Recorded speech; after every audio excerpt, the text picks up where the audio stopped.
Então, gente, vamos continuar o capítulo 3, certo?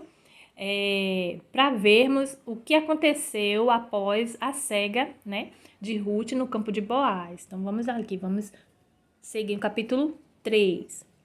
Ruth vai deitar-se aos pés de Boaz. Como assim, Dija? Ruth vai deitar-se aos pés de Boaz? Vamos ver, vamos descobrir comigo aqui. Eu já sei, tô relembrando. Quem não sabe vai ler agora, vai saber agora. E quem já sabe vai relembrar comigo, né? Depois lhe disse Noemi, sua sogra: Minha filha, te-ei de buscar descanso para que fiques bem? Ora, pois, não é Boaz com cujas moças estivesse de nossa parentela?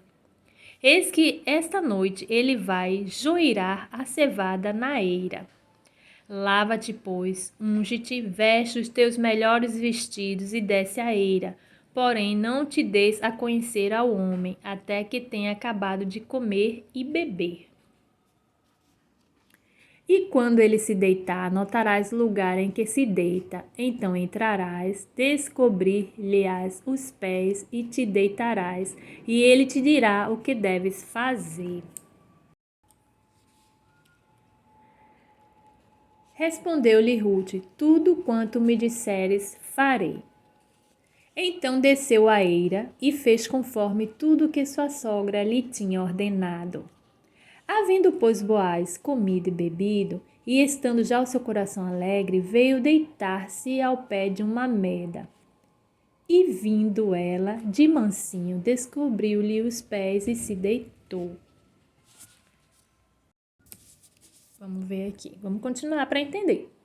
Boaz promete a Ruth casar com ela.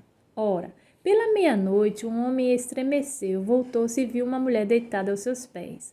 E perguntou ele: Quem és tu? Ao que ela respondeu: Sou Ruth, tua serva. Estende a tua capa sobre a tua serva, porque tu és o remidor. Então disse ele: Bendita sejas tu do Senhor, minha filha. Mostraste agora mais bondade do que Dante, visto que após nenhum mancebo foste, quer pobre, quer rico. Quer dizer, aqui, quer dizer que quando é remido, né? Tudo que estava ali naquela terra, as pessoas que moravam, passava a ser também parte da pessoa que era o remidor. Então, ela também já fazia parte, né? E ela não foi atrás de homem rico, não foi nem de homem rico, nem pobre, nem querer se lançar para ninguém. Ela só obedeceu a sua sogra, porque antigamente, gente, eu quero deixar bem claro, nos termos antigamente da cultura desse povo, eu não sei se hoje é assim, mas era desse jeito. Você viu que milhares de anos atrás era desse jeito aqui, do jeito que eu tô lendo na Bíblia, viu?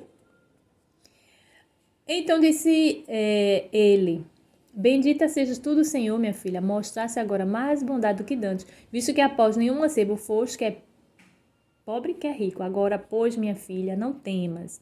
Tudo quanto disseres, te farei, pois toda a cidade do meu povo sabe que és mulher virtuosa. Olha que lindo.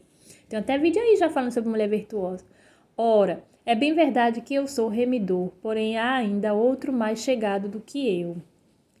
E ele foi sincero, né? Não era só ele somente, mas tinha outro mais chegado do que ele. Fica-te aqui esta noite, e será que pela manhã, se ele cumprir para contigo os deveres de remidor que eu faça, mas se não os quiser cumprir, então eu o farei tão certamente como vive o Senhor. Deita-te até pela manhã. Ficou, pois, deitado a seus pés até pela manhã e levantou-se antes que fosse possível uma pessoa reconhecer outra.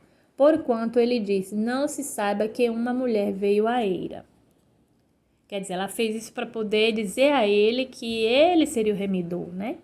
Conforme as palavras de Noemi. Disse mais: Traze aqui a capa com que te cobres e segura. Segurou-a, pois, e ele lhe mediu 6 medidas de cevada e lhe a pôs no ombro. Então ela foi para a cidade. Quando chegou a sua sogra, esta lhe perguntou: Como te houveste, minha filha? E ela contou tudo quanto aquele homem lhe fizera. Disse mais: Estas 6 medidas de cevada ele mais deu, dizendo: Não voltarás vazia para tua sogra. Então disse Noemi: Espera, minha filha, até que saibas que irá terminar o caso, porque aquele homem não descansará enquanto não tiver concluído hoje este negócio. Quer dizer, Boaz foi sincero para ela, disse que existia antes dele um outro mais chegado, que não seria ele. Ele é um homem honesto, sincero, já disse para ela. Noemi e Ruth acharam graças aos olhos dele, porque eles eram um dos remidores. Talvez elas não saberiam que existiria outro, não sei. Aqui eu não vi relatando aqui, né? Mas ele foi sincero e disse: existe outro, mas espera. E deu para ela ainda cevada para ela não voltar atrás. Aqui praticamente não fizeram nada demais, só foi cumprindo para poder ser dito que ela pertencia a ele, né, como parte da remissão, né?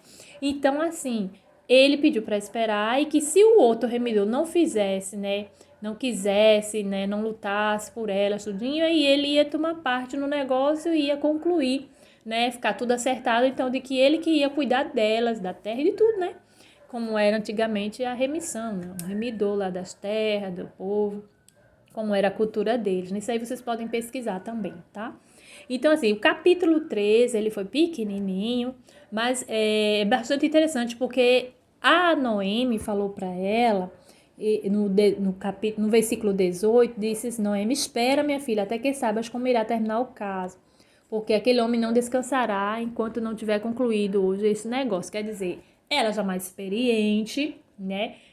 Para que não ficasse nem ansiosa, nem muita alegrinha a Ruth, ela se espera, e também nem desistisse, se não fosse embora, ou qualquer outra caso, mas ela desespera, né?